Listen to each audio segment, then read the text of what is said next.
Olá, tudo bem?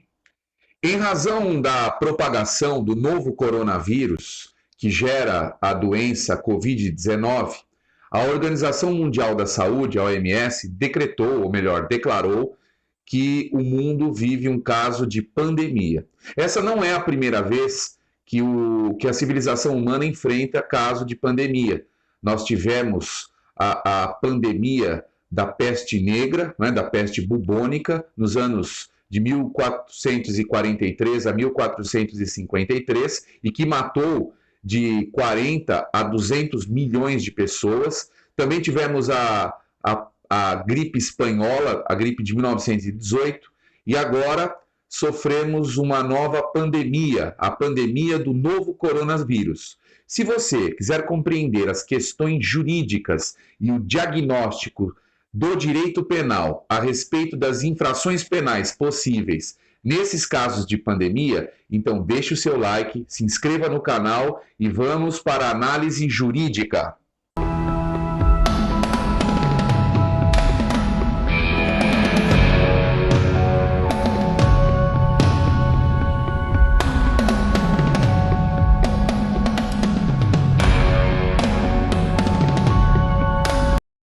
O primeiro crime, o primeiro tipo penal que vamos avaliar aqui é o perigo de contágio de moléstia grave, previsto no artigo 131 do Código Penal Brasileiro.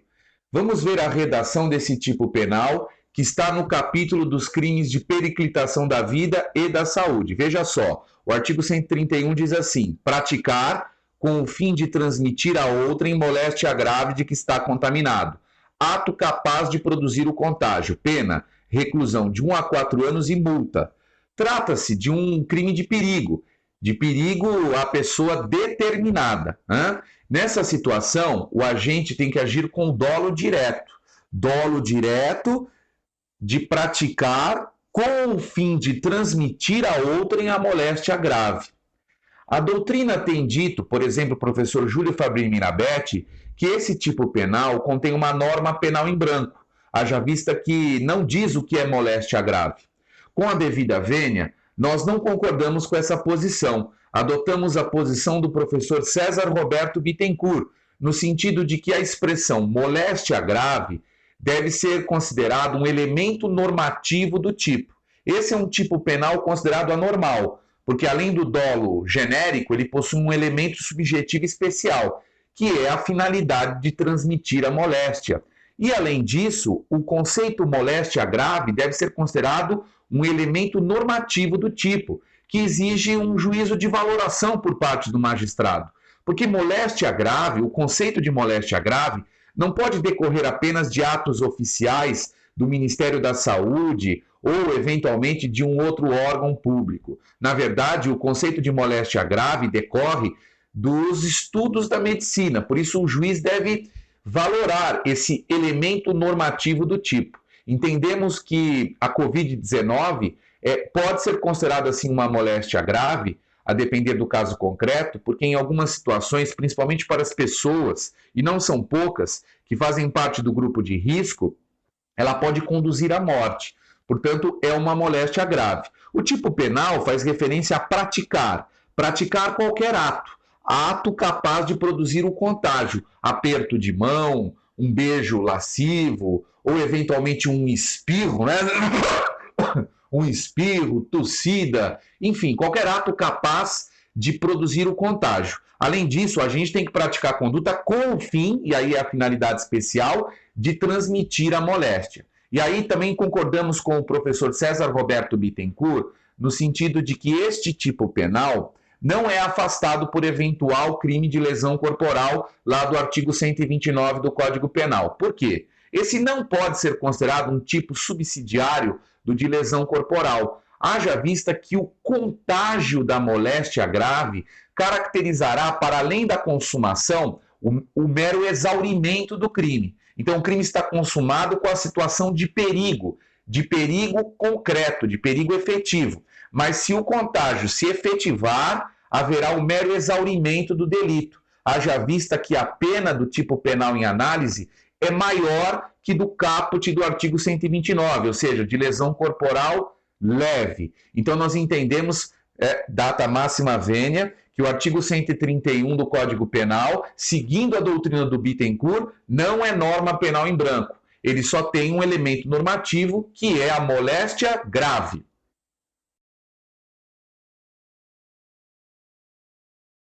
No capítulo 3 do título 8 da parte especial do Código Penal, podemos encontrar os crimes contra a saúde pública, e entre eles, o crime do artigo 267 do Código Penal, ou seja, o crime de epidemia. O artigo 267 do Código Penal diz em verbis: causar epidemia mediante a propagação de germes patogênicos, pena reclusão de 10 a 15 anos. Esse tipo penal só configurará crime hediondo nos termos do artigo 1º, inciso 7º da Lei 8.072, de 25 de julho de 90, se a epidemia resultar em morte.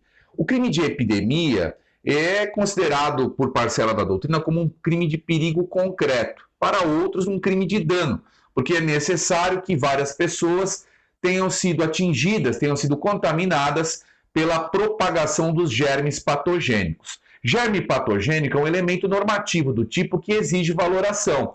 O que é um germe patogênico? Nós podemos compreender aqui micro-organismos como vírus, bactérias, protozoários, que causem doenças, que causem moléstias. Então, o crime de epidemia, previsto no artigo 267 do Código Penal, é bastante relevante de ser analisado nesse caso, que vivemos uma pandemia. Aí nós temos que diferenciar três coisas diferentes: uma endemia, uma epidemia e uma pandemia. O que é uma endemia? É a propagação de uma doença que ocorre geralmente em algumas localidades do país e que é comum, como, por exemplo, certos surtos de dengue, de febre amarela, etc.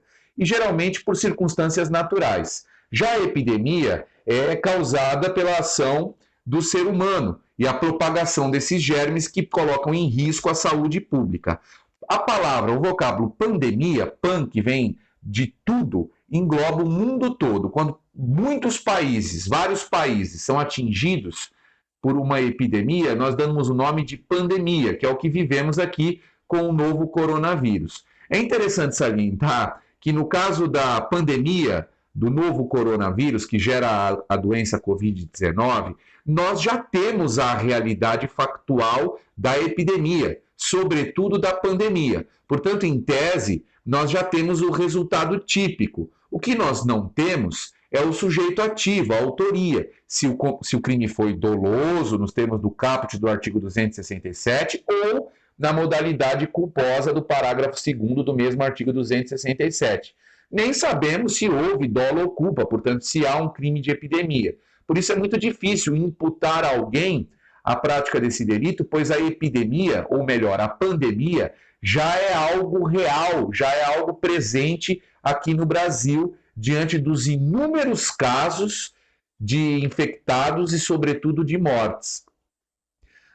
O vocábulo pandemia deve ser abrangido aqui no tipo penal, fazendo-se uma interpretação extensiva do tipo, compreendendo, portanto, a expressão pandemia. Mas eu repito, é muito difícil a configuração desse delito, haja vista que a epidemia já é uma realidade, ela já está como resultado factual caracterizada aqui no nosso país. Então fique atento ao estudo do crime do tipo penal do artigo 267 do Código Penal.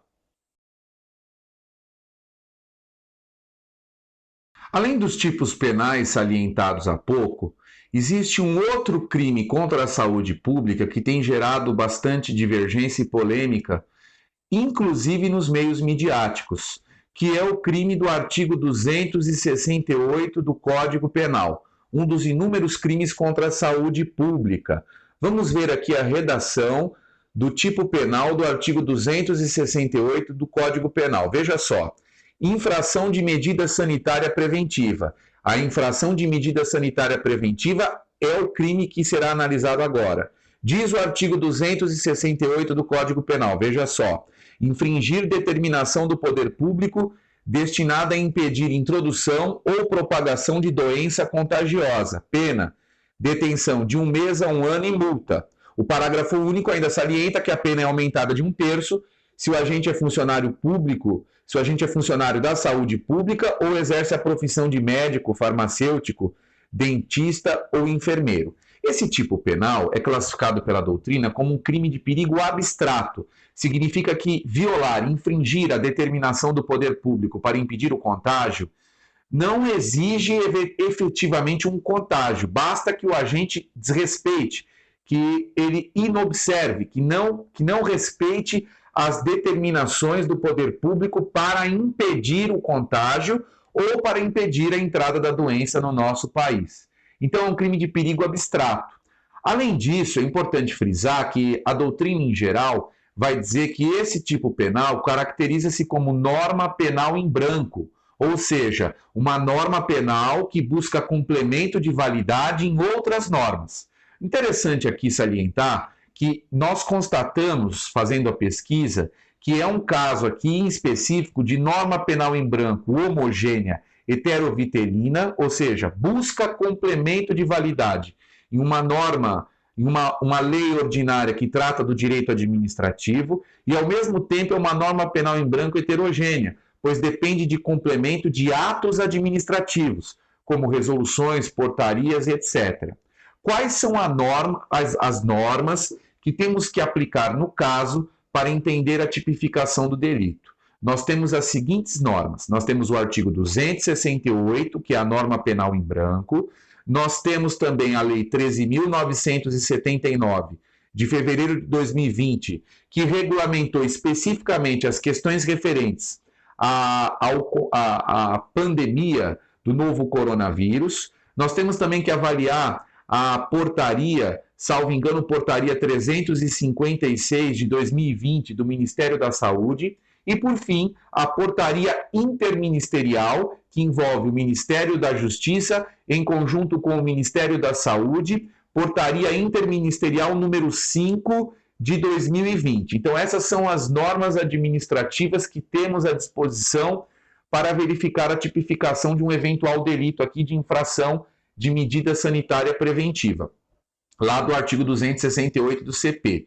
E aí, eu gostaria de ressaltar que eu não vou abordar detalhadamente a possibilidade de considerar esse tipo inconstitucional, ou melhor, não recepcionado pela Constituição Federal.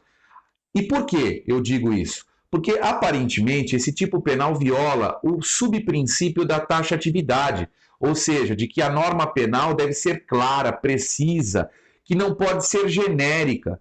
Por quê? Isso decorre do princípio da legalidade, previsto no artigo 5º, inciso 39 da Constituição, segundo o qual não há crime sem lei anterior que o defina, nem pena sem prévia cominação legal, e também do artigo 1º do Código Penal Brasileiro. Então eu vou deixar de lado a discussão referente à violação da taxatividade da lei penal para abordar aqui eventual tipificação formal dessa situação em razão da pandemia do novo coronavírus. Eu tenho aqui à minha disposição todas as normas que tratam de regulamentar essa norma penal em branco. A primeira delas que eu quero salientar com vocês é a Lei 13.979 de 2020, a lei que dispõe sobre as medidas para enfrentamento da emergência de saúde pública e sobre o surto de coronavírus. Então, é uma lei que regulamenta especificamente, já estou tossindo aqui,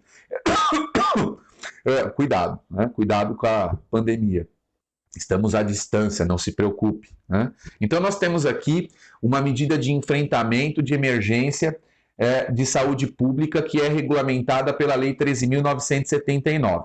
Essa Lei 13.979 regulamenta, por exemplo, distingue o isolamento da quarentena. Veja o que diz. Para os fins do disposto nesta lei, considera-se, inciso 1º, isolamento, separação de pessoas doentes ou contaminadas, ou de bagagens, meio de transporte, mercadorias ou encomendas postais afetadas, de outros, de maneira a evitar a contaminação ou a propagação do coronavírus. Então, basicamente, o isolamento consiste em separar pessoas já contaminadas ou com suspeita de contágio para evitar a propagação da doença. Mas aqui é destinado a pessoas determinadas ou até mesmo a objetos. Já a quarentena, prevista no inciso 2º do artigo 2º da lei, prevê restrição de atividades ou separação de pessoas suspeitas de contaminação das pessoas que não estejam doentes, ou até mesmo de objetos, para evitar a contaminação, a propagação do coronavírus.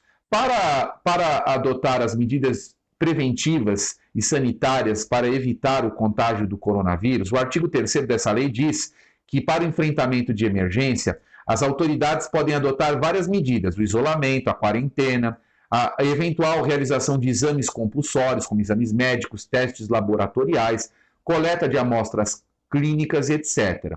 O parágrafo 4º dessa lei ainda prevê que as pessoas deverão sujeitar-se ao cumprimento das medidas previstas nesse dispositivo, e o descumprimento delas acarretará a responsabilização nos termos da lei. Bom, a lei está dizendo aqui, está regulamentando os atos que podem ser decretados e que podem ensejar a caracterização do crime do artigo 268.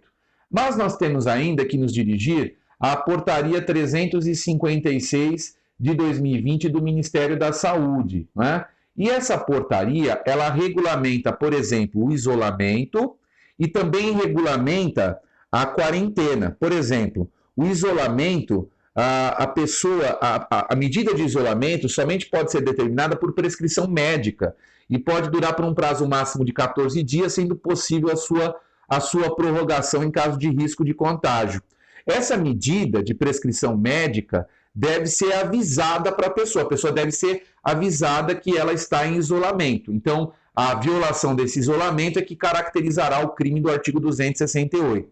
Já a quarentena está prevista no artigo 4º da Resolução 356 do Ministério da Saúde e prevê aqui que pode suspender a manutenção de certos serviços. Então, a quarentena será determinada mediante ato administrativo formal e devidamente motivado do secretário de Saúde Pública dos estados. Essa é a autoridade competente para decretar a quarentena, né? O isolamento já foi decretado por essa resolução. Então, se a pessoa tem se a pessoa tem o coronavírus, se ela está já contaminada, ela deve ser comunicada pelo médico, se for o caso, para a decretação do isolamento. Agora, além disso, nós temos a Portaria Interministerial número 5 de 2020, que envolve o Ministério da Justiça em conjunto com o Ministério da Saúde. O artigo 4º desta portaria diz assim: o descumprimento das medidas previstas no artigo 3º da Lei 13.979 poderá sujeitar os infratores a sanções penais previstas nos artigos 268 e artigo 330, ambos do Código Penal, se o fato não constituir crime mais grave. O artigo 5º, parágrafo único, ainda prevê que a compulsoriedade da medida de quarentena depende de ato específico das autoridades competentes. Então, o que nós temos aqui? Qual é o cenário que nós temos aqui? Diante desse emaranhado de normas administrativas, né? Eu vou simplificar a situação. Então, pegando aqui a portaria e também a portaria do Ministério da Saúde, nós temos as seguintes situações. São 3 ou 4 situações distintas. Se a medida sanitária decretada é o isolamento, separação de pessoas contaminadas, nós temos os seguintes requisitos para caracterizar o crime de infringir isolamento domiciliar ou hospitalar, ou melhor, o crime do artigo 268 do Código Penal. Quais são os requisitos? Aqui pela portaria 356 nós temos que é necessária a prescrição médica ou por recomendação do agente de vigilância epidemiológica com prazo máximo de 14 dias prorrogáveis por igual período. E também a comunicação prévia à pessoa afetada, nos termos da portaria número 5, artigo 4º, parágrafo 1º. Então, a pessoa tem que ser comunicada que ela ficará em isolamento. Se a pessoa comunicada do isolamento violar essa regra, comete o crime do artigo 268, independente de qualquer contágio. Agora, a segunda situação é a quarentena. Quarentena, no caso de restrição de atividades ou separação de pessoas suspeitas de contaminação das pessoas que não estejam doentes. Qual é o requisito da lei aqui? Que o ato administrativo formal e devidamente motivado, publicado na portaria 356, nos termos do parágrafo 1º do artigo 4º. A quarentena pode durar até 40 dias. Se desrespeitar essas restrições, também incorre no crime do artigo 268. E, por fim, a terceira situação é a determinação de realização compulsória de exames médicos, de testes laboratoriais ou de tratamentos específicos. Isso está previsto na portaria 356, né? No artigo 6º e também parágrafo 1º, artigo 4º da portaria número 5, a portaria interministerial. Se a pessoa resistir à realização dos exames, incorrerá também no crime do artigo 268 do Código Penal. Agora veja, são condutas diversas que dependem do complemento da norma administrativa para a caracterização do crime lá do artigo 268, que eu repito, é crime de perigo abstrato. Não é necessário que alguém realmente seja contaminado em razão da conduta da pessoa que viola a determinação da autoridade pública. O crime do artigo 330 é citado também na portaria interministerial, ou seja, o crime de desobediência. Nós entendemos aqui que se a pessoa infringiu determinação da autoridade competente, só responderá pelo crime do artigo 268, restando afastado, neste caso, o crime do artigo 330, que é o crime de desobediência. A gente só responde pelo crime do artigo 330, desobediência, crime contra a administração pública praticado por particular, se tiver uma determinação de um funcionário público para que essa pessoa não compareça em determinado local, sem isolamento ou quarentena, e aí estará caracterizado a desobediência à ordem legal emanada de funcionário público.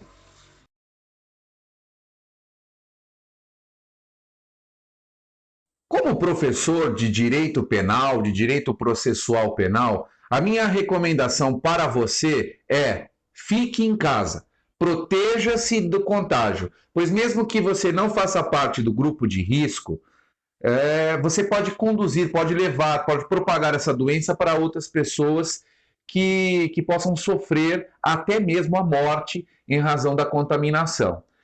Até mesmo em razão das normas penais que salientamos aqui nesse vídeo. Se você gostou dessa análise jurídica, se você tem dúvidas, se discorda, se quer complementar algo que eu tenha me olvidado, então deixe o seu like, se inscreva no canal, faça a sua pergunta, faça o seu comentário. Um grande abraço e que fiquem, na pandemia, maravilhosamente bem. E até a próxima!